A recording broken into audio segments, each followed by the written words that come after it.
এখন যেহেতু একটা আচার খাওয়ার সিজন, তো এখন আমরা বলেন, চালতা বলেন, তারপরে হচ্ছে জলপাই বলেন, আবার দেখা যায় শুকনা বড়াইও পাওয়া যাচ্ছে, অনেক কিছুই এখন এই সময় পাওয়া যায়। তো এই সময় আচার একটু না খেলে হয় না। আর অনেকেই করে রাখে, দেখা যায় যে অনেকেই আচার করে রাখছে কিন্তু এখনও খাচ্ছে। আমাদের আসলে ওরকম হয় না, আমার আমের আচার আছে কিন্তু আমরা আসলে ওইভাবে খাওয়া হয় না আমাদের। তো এখানে কিছু আমরা ছিল, তো আমার যা 2 দিন আগে একটু আমরা চাটনি করেছিল, আমি আবার ওকে বললাম আমরা চাটনিটা খেতে এত মজা লাগছে, আমি আবার নিজে ওকে বললাম যে তুমি সেদিনের মতো করে আমরা চাটনি করো আজকেও। তো আমার দেবর এসে দেখতেছে আমরাগুলো পড়ে আছে, সে আবার এইভাবে একদম ছাল সহ একদম কুটি কুটি করে কেটে দিয়েছে। আর ভিতরের আঁশটা কিন্তু একদম ফেলবেন না, ভিতরের আঁশটা কিন্তু আরও মজা।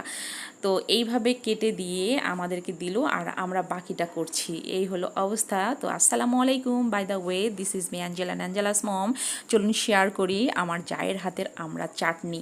তো এখানে সে আমরা এইভাবে দিয়ে কিছু পেঁয়াজ দিয়েছে, রসুনের কয়েকটা কোয়া দিয়েছে, আর শুকনো মরিচ 4 থেকে 5টা 2 ফালা করে কেটে দিয়েছে, একটু দিয়েছে শুকনো মরিচের গুঁড়া, তারপরে সরিষার তেল আর সামান্য পরিমাণের পানি। আমার মনে হচ্ছে আমরা আরও দিলে মজা লাগতো, এখানে যতটুকু ছিল আমরা ততটুকুই দিয়ে দিয়েছি। আপনারা 1 কেজি পারলে 1 কেজি দিবেন, আমরা যেহেতু মানে গলে গিয়ে অল্প হয়ে যায়, আর খেতে কিন্তু বেশ মজা। আর আমি পার্সোনালি আপনাদেরকে সাজেস্ট করব এটা ফ্রিজে রেখে 2 থেকে 3 দিনের মধ্যেই শেষ করে দিবেন, এর চেয়ে বেশি রাখার দরকার নাই। আর আমাদের বাসার বাচ্চারা তো এত মানে ইয়া করে খেয়েছে, শেষেই হয়ে গেছে, আজকে করে আজকেই শেষ আমাদের। তাহলে বুঝেন এত মজা হয়েছে। তো এটা সিদ্ধ করার পরে এই যে দেখাচ্ছি আর একটু সরিষার তেল দিয়েছি, আর এখানে কিছু মশলা অ্যাড করবে আমার যা। তো সিদ্ধ করার পর একটু নেড়ে চেড়ে দিবেন। আর আমার মনে হয় আমড়াটা একটু শক্ত শক্ত ভাব থাকবে, দাঁতের মধ্যে যখন পড়ে মুখের মধ্যে তখন খুব ভালো লাগে খেতে। তারপরে এখানে দিয়ে দিয়েছে একটু লবণ, তারপর 5 টেবিল চামচের মধ্যে চিনি, আপনারা চাইলে গুড় দিয়েও করতে পারেন, আমার কিন্তু গুড় ছিল, আমার মনেই ছিল না। তারপর আবার একটু নাড়াচাড়া করে দিচ্ছে। এবং চুলার আমি আসলে ইন্ডাকশন কুকারে করেছি, মানে ম্যাজিক চুলায়, এখানে খুবই হাই, মানে আমার একদম লো যেটা সেটা হচ্ছে 500, আমি 500 পাওয়ার দিয়েই করছি।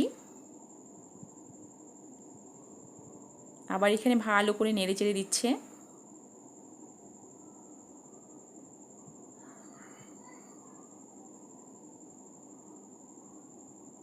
তারপরে এখন কিছু মশলা অ্যাড করবে, সেটা হচ্ছে এখানে ডাল মশলা অ্যাড করেছে, 5 ফোড়ন যেটাকে বলে।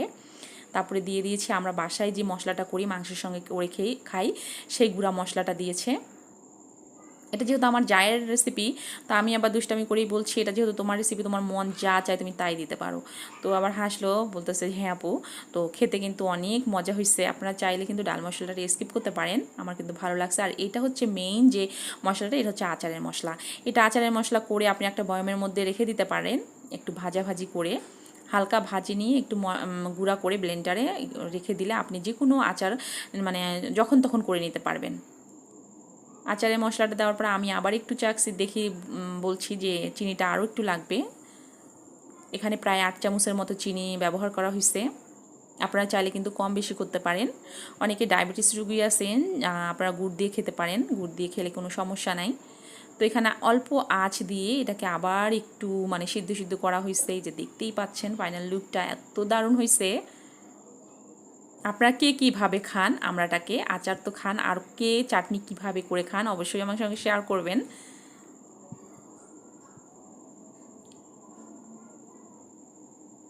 তো এই তো আমি আবার একটু চেকে দেখছি যে কেমন হয়েছে।